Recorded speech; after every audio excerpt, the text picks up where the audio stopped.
నమస్తే. నేను మీ ప్రశాంత్. ఏపీ ప్రభుత్వం ఇప్పుడు అసలు ఏం చేస్తుంది? పనులు అవుతున్నాయా? అంటూ ప్రశ్నిస్తున్నాడు వైఎస్ జగన్. అది కూడా లండన్ నుండి. ఎందుకు మరి ఇక్కడి నుండి ఎందుకు ప్రశ్నించలేదు? ఇప్పుడు లండన్ వెళ్లి ఎందుకు ప్రశ్నిస్తున్నాడు?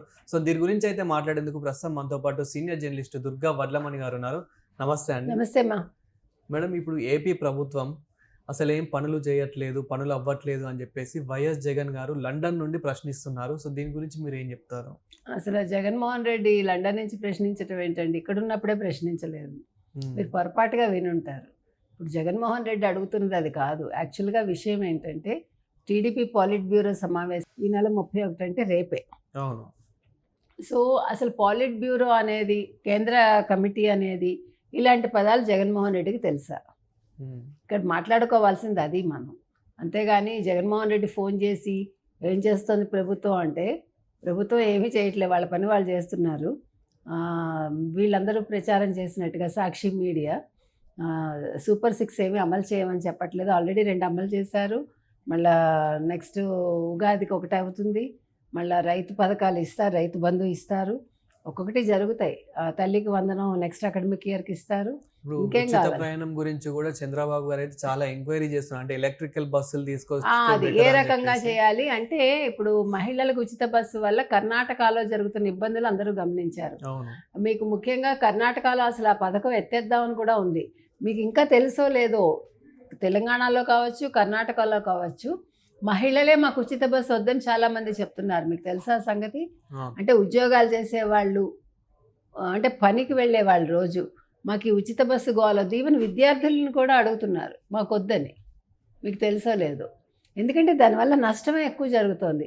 ఇప్పుడు కరెక్ట్గా ఆఫీస్ టైంలో పని పట్టలేని వాళ్ళు ఎక్కి వాళ్ళు ఎక్కడెక్కడికో వెళ్తున్నారు అనుకోండి, రెగ్యులర్ వెళ్ళే వాళ్ళకి అది ఇబ్బంది అవుతుంది. ఇది ఒప్పుకున్నా ఒప్పుకోకపోయినా సత్యం అది. అవును. ఇప్పుడు మీరు ఫ్రీ బస్ పెట్టినప్పుడు ఒక నిర్దిష్ట సమయంలో పెట్టి కొన్ని బస్సులకే పెట్టండి కదా. ఎక్స్ప్రెస్లకి, తర్వాత సూపర్ ఎక్స్ప్రెస్లు ఇవన్నీ ఉంటాయి కదా, వాటికి పెట్టకూడదు అసలు. మీరు మామూలు బస్సులకి అది కూడా ఒక నిర్దిష్ట సమయంలో పెట్టండి. అబ్బా, ఇదంతా ఈ గోలంతా ఏంటి? కొట్టుకుని జుట్టు పట్టుకుని ఎంత దరిద్రంగా ఉంది. అయితే ఇప్పుడు విషయం ఏంటంటే, ఈ కేంద్ర కమిటీ అనేది పాలిట్ బ్యూరో ఏదైతే ఉందో వాళ్ళతో రేపు సమావేశం అయ్యాయన. అసలు ఇప్పుడు 1 కోటి సభ్యత్వం దాటింది కదా, 1,06,000 ఎంతో వచ్చింది వాళ్ళకి. సో దాని మీద చర్చలు జరుపుతారు ఆయన. తర్వాత ప్రభుత్వ పాలన ఎలా ఉంది, ప్రజలు ఏమనుకుంటున్నారు, ఈ మంచి చెడులన్నీ రేపు విశ్లేషించుకుంటారు. కానీ ఈ విశ్లేషణలో వీళ్ళు ఇంకా చాలా చేయాల్సినవి చాలా ఉన్నాయండి. ఇప్పుడు తెలుగుదేశం కూటమి తెలుసుకోవాల్సింది ఏంటంటే, ప్రజలు కొంత అసంతృప్తిగా ఉన్నారు. దాన్ని వాళ్ళు గమనించుకోవాలి. ఎందుకంటే అది ఆదిలోనే తుంచేయాలి, అంతేగాని దాన్ని పెరగనివ్వకూడదు. అంటే ఈవెన్ డిపార్ట్మెంట్స్లో కూడా కొంతవరకు ఇందాక మనం అనుకున్నట్టు కోవర్ట్ల విషయంలో దృష్టి పెట్టాలి. తర్వాత ముఖ్యంగా పోలీస్ శాఖలో ఉండే కోవర్ట్లను వాళ్ళు వెంటనే ఎలా వదిలించుకోవాలో చూడాలి. ఇవన్నీ కూడా అడుగడుగున ఆటంకాలే ప్రభుత్వం పనులు అవ్వకుండా. ఎందుకంటే ప్రజల్లో అపనమ్మకం అనేది రావద్దు. చిన్న అసంతృప్తి కూడా అది పెరగకూడదు. అసంతృప్తి ఎప్పుడైతే పెరిగిందో అది ప్రతిపక్షానికి ప్లస్ అవుతుంది. అంటే చంద్రబాబు నాయుడు గారికి తెలియదని కాదు మనం చెప్పేది.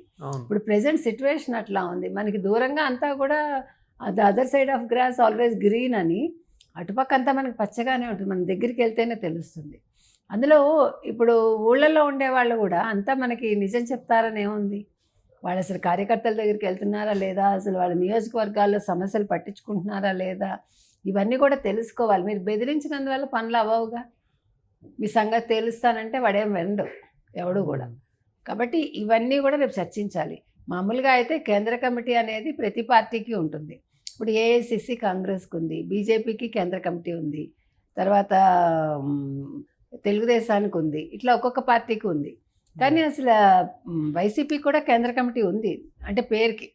కానీ అసలు కేంద్ర కమిటీలో మేము ఉన్నామా లేదా అనేది చాలామందికి తెలియదు. అసలు కేంద్ర కమిటీ అంటే ఏంటి, కేంద్ర కమిటీ చేసే పనులు ఏంటి అనేవి జగన్మోహన్ రెడ్డికి తెలియదు. కాబట్టి ఇవాళ వైసీపీ వాళ్ళకి అసలు ఏమి ఒక జగన్మోహన్ రెడ్డి అపాయింట్మెంట్ ఇవ్వడం కానీ, గతంలో వాళ్ళతో కూర్చొని చర్చించడం కానీ ఇలాంటివి చేయలేదు. అసలు వాళ్ళని అడగటానికి కూడా ఆయనకి నామోషి, వేస్ట్ అనుకుంటాడు ఆయన. అంటే ఆయన సొంత నిర్ణయాలే తీసుకుంటాడు. ఇప్పుడు ఇటీవల కాలంలో కదా, కాస్త ఆయన ఓడిపోయాక కదా కొద్దిగా ఎమ్మెల్యేలను కలుస్తున్నాడు, ఎవరికైనా కొద్దిగా అపాయింట్మెంట్ ఇస్తున్నాడు. అంటే ఈ కొత్త విధానం కొంతవరకు కొద్దిగా అలవాటు చేసుకున్నాడు. కానీ ఇదే మళ్ళీ అధికారంలోకి వస్తే మళ్ళీ మీరు పాత జగన్నే చూస్తారు, ఏంటి సందేహం అక్కర్లా. కాబట్టి ఇవాళ జగన్మోహన్ రెడ్డి ఆయన ఏమి ఎంక్వైరీ చేయలేదండి. ఆయన ఎంక్వైరీ చేసుకోవాలి, నేను ఏం చేస్తున్నాను ఆయన తరచి చూసుకోవాలి. ఇప్పుడున్న ప్రభుత్వంలో అంటే చంద్రబాబు గారు అయితే ముందే చెప్పారు అమరావతిని అయితే చాలా బాగా డెవలప్ చేస్తానని చెప్పేసి ఆల్రెడీ పనులు కూడా స్టార్ట్ అయినట్లయితే మనం చూస్తున్నాము. సో ఏ విధంగా డెవలప్మెంట్ అనేది స్టార్ట్ అయింది, ఏ విధంగా అవ్వబోతుంది? ఇప్పుడు యాక్చువల్గా జగన్మోహన్ రెడ్డికి ఉండే సమస్య అదే. అంటే ఆయన జంగిల్ క్లియరెన్స్ అయిపోయింది, దానికి కొన్ని కోట్లు విడుదల చేసి మొత్తం ఆ చెట్లన్నీ కొట్టించి ఆ కంపంతా తీయించి దాన్ని అంతా కూడా సెటరేట్ చేశారు ఆయన. ఇప్పుడు ఏమవుతుందంటే ఇవన్నీ జరిగినప్పుడు ఏదైతే అమరావతి పేరు చెప్పుకుని 5 ఏళ్ళు గడిపాడో జగన్మోహన్ రెడ్డి, ఇవాళ అమరావతి రాజధాని అంటే ఆయనకు మనసు ఒప్పదు. ఎక్కడ అమరావతి రాజధాని అయిపోతుందేమో అని బాధ ఒకటి.